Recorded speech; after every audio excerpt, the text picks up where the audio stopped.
Matter! Hello and welcome to Dad's Matter, Understanding Dads, supporting fathers in Norfolk since 2016. In this episode, we're going to look at how parenting has changed over the years in the UK and what it might look like in the future.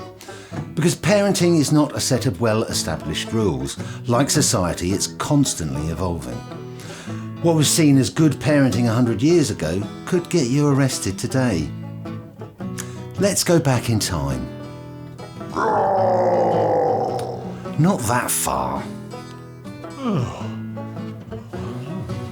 300 years ago, people lived in small rural communities and their children would have literally been raised by the village.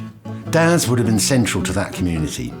Dad was teacher, provider, protector, play and workmate, but it wasn't all darling buds of May, what with cholera, child mortality and no real health care. Then came the Industrial Revolution and things got really tough for families. Overnight, families were torn apart. The children became commodities, workers in the mills, chimney sweeps.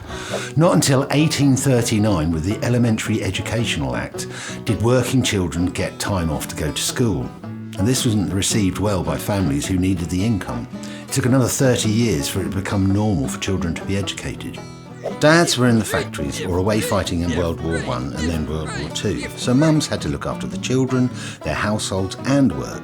They didn't have time to think about how to parent, and dads didn't dad. Then came the experts, who made unfounded, sometimes dangerous claims about how to raise children. Mums were told not to think ugly thoughts as they would give birth to ugly children, and dads didn't parent. They were still in the factories and having very little to do with their children other than to discipline them. Society didn't need dads to dad. Women did it all. Wait till your father gets home. After the Second World War came the welfare state, when we start to think of childhood as a thing. The state provided free healthcare, free milk and child benefits. The use of the cane to discipline children was still considered good parenting, which it isn't.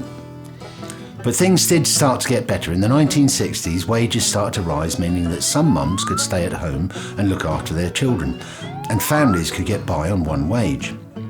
Women's magazines were full of helpful advice on how to raise your children. Mums were advised to give their children plenty of sugar to make them happy, which it doesn't. In the 1970s, we saw the decline of manufacturing and the rise of unemployment and the traditional male role as provider, challenging everything we've been told for the past 100 years. The cost of living, the increase of housing costs and decline of social housing meant that families now needed two incomes just to pay the rent. In the past 20 years, research has finally started to look at the positives that dads bring and how important they are to their children's development. Read all about it, dads are important. We now know that men undergo physical changes when they become a dad. We know that the way dads play and talk to their children increases confidence, vocabulary and emotional resilience. And we know that dads have evolved that way for that very purpose. We just forgot that dads mattered for about 100 years. So, what does the future hold? With the advent of AI and working from home, will dads be even more involved in bringing up their children?